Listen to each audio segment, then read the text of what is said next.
Que faire en Thaïlande? Que voir en Thaïlande?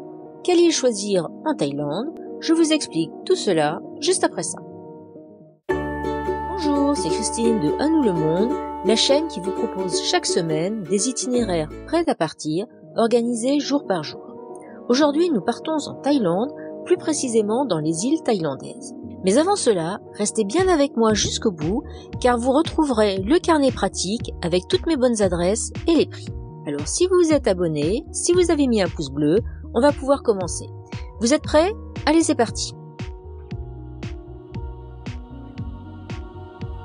Aujourd'hui, découverte tôt le matin du site le plus célèbre de Bangkok, le Palais Royal et ses splendides temples dorés.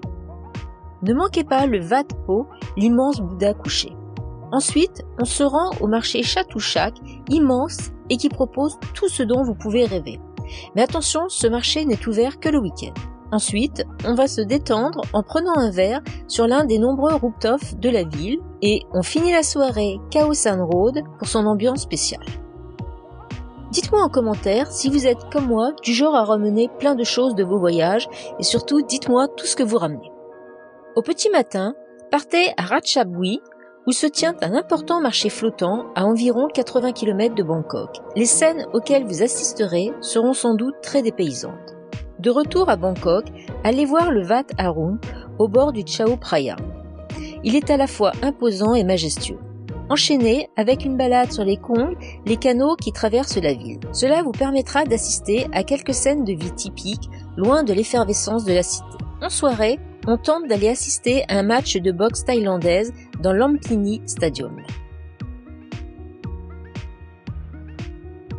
Tôt le matin, départ pour Ayutthaya, la ville aux 400 ans. Vous pouvez soit négocier un taxi ou bien prendre le train pour effectuer les 80 km qui la séparent de Bangkok. Cette ancienne capitale du royaume Siam est classée au patrimoine mondial de l'UNESCO et constitue une visite incontournable. Parmi tous, ne manquez pas le Wat Mahata, sans doute le plus connu, le Wat Phra Samphae et encore le Wat Lokaya Butaram. On rentre dormir à Bangkok.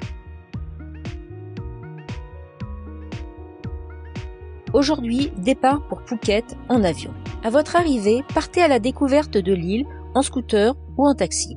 Le soir, on va voir la sulfureuse Patong Beach. Ce n'est que succession de boîtes de nuit, clubs à Ladyboy, ping-pong show, etc. Certains touristes aiment aller voir les tigres au Tiger Kingdom. Nous, on n'aime pas. On a préféré aller se détendre et profiter de la superbe Surin Beach, un peu à l'écart et paradisiaque. En fin de journée, rejoignez la baie de Phang Nang où vous passerez la nuit.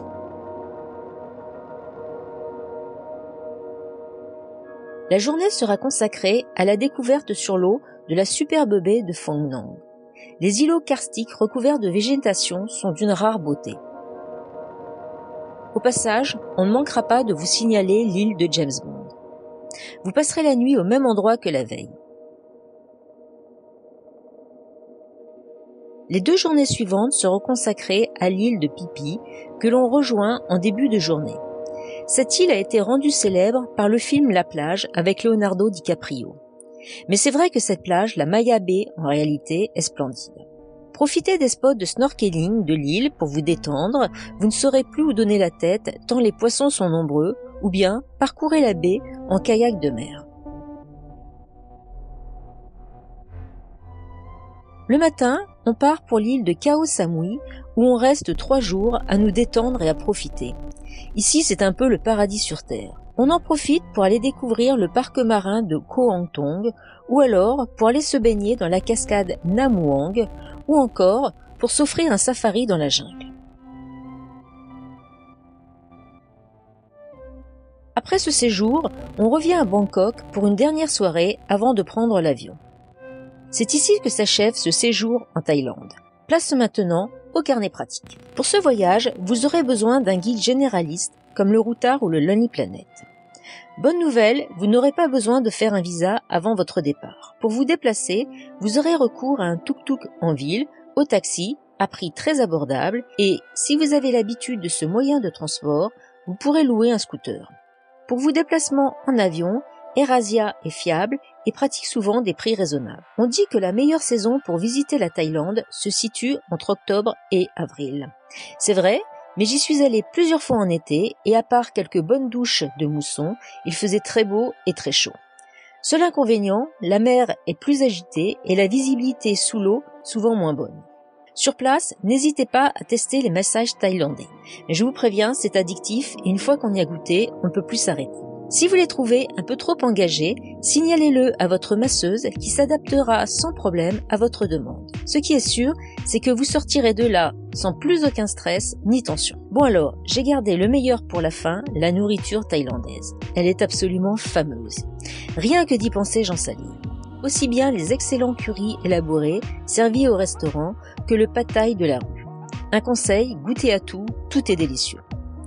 Enfin, pour dormir, je vous conseille l'Oriental Heritage Residence à Bangkok, le Nautica Boutique Resort à Phuket, le Phang Nga House, très simple, dans la baie de Phang Nga, et pour les îles, le Natural Resort à Phi Phi et le Lila Wadi à Samui.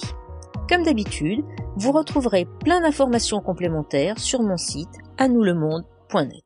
Voilà, cette vidéo est terminée. Merci de m'avoir suivi. N'hésitez pas à poser des questions sous la vidéo, j'y répondrai avec plaisir. À bientôt sur À nous le monde.